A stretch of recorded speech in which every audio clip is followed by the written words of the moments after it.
you, Chairwoman Peisch. Thank you, Chairman Lewis. We're joined by three mayors. I want to thank members of the committee for allowing me to testify today. I'm Mayor Marty Walsh from the City of Boston. I served in the House of Representatives from 1997 through January 2014, so I want to thank all of you for your service to the members of this committee. I want to thank also for working to modernize our education funding. It's amongst the most important thing and tasks that we can do as leaders in Massachusetts. It's one of the most important issues that I think this legislative body and this legislature is going to face in quite some time. I know the issue is important to all of you, and you're going to really think about this very thoughtfully. I'm proud to have served in the House of Representatives for so long with some of my colleagues here. I'm also here to offer support in the work that you do. I'm here to let you know what this means to the City of Boston and the young people in our schools, what we're discussing today. I'm joined by my other mayors that will speak in a few minutes. Mayor LaChapelle, from East Hampton, Mayor Spicer from Framingham, and Mayor Rivera from Lawrence. And I'd like to also acknowledge in the room there are dozens of other mayors from across the Commonwealth of Massachusetts that are here today. We all represent different cities, counties, regions, and school districts all across the Commonwealth of Massachusetts. And in the past, many of our differences have kept us apart, advocating for our own interests and what was concerning to our own school districts. And it's a different conversation today. Today we come together because we believe that all of our young people are equally deserving of a 21st century education that meets the unique needs and prepares them for a bright future.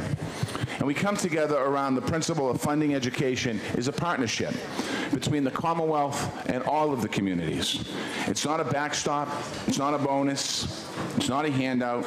It's a partnership embedded in our state's constitution as a duty we owe to every child in every city and every town. That's what the courts ruled when the legislature enacted legislation in 1993. And with the changes the world has undergone in the last 25 years, it's even more true today. We must work together to understand what our young people need, and we must work together to fund that need. Here's why this partnership is so important to the City of Boston and to me.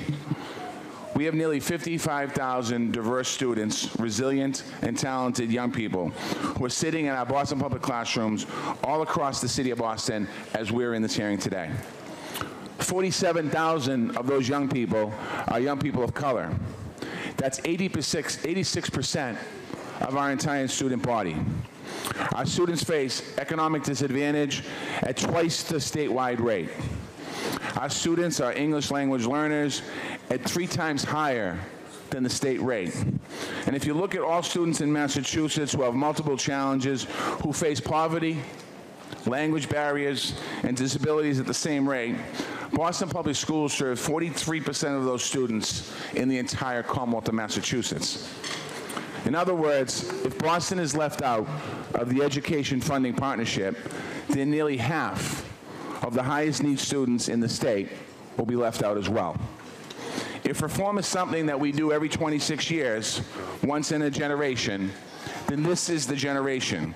We cannot leave any of our young people out, least of all our most vulnerable students, whether in Boston or Holyoke or Lowell or Haverhill or Pittsfield or any other community for that matter. If we are serious about closing the achievement gaps, if those students must be at the heart, and they need to be at the heart of this conversation. What that means in practical terms is this. Any reform, there's 3 proposals in front of you. Any reform must fully implement the recommendations of the Foundation Budget Review Commission. And it must guarantee state partnership to those funds and those foundation budgets with the basic level of funding for every district so the districts can count on it. In Boston, we are proud to be a growing city. We're not asking for the same resources as a gateway city or as a community on the Cape Cod or in the Berkshires. We're asking that the state fulfills its responsibility to partner with us to fund education for our students.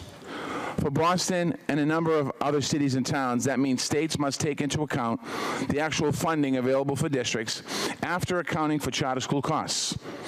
There are more than one way to achieve these goals, and we certainly welcome the conversation to continue those conversations. But the final legislation must make sure that every district can rely on state partnership.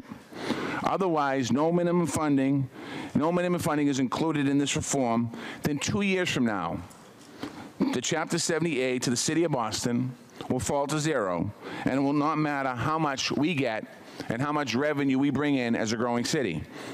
After that, the Commonwealth will deduct charter school tuition from our unrestricted general government aid, UGA, which we use to fund services like public safety, affordable housing, parks, transportation, and climate resiliency. This would spell the end of the education partnership with the state's largest district and a divestment by the Commonwealth in the capital city and our children. That's what's at stake in Boston, but we're not alone. Cities and towns across the state face similar declines and similar dilemmas.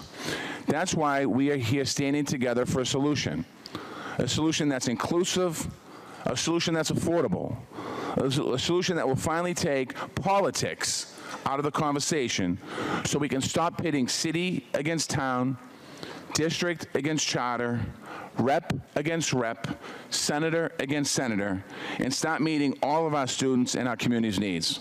I want to thank you for the opportunity today, and I'm going to turn it over now.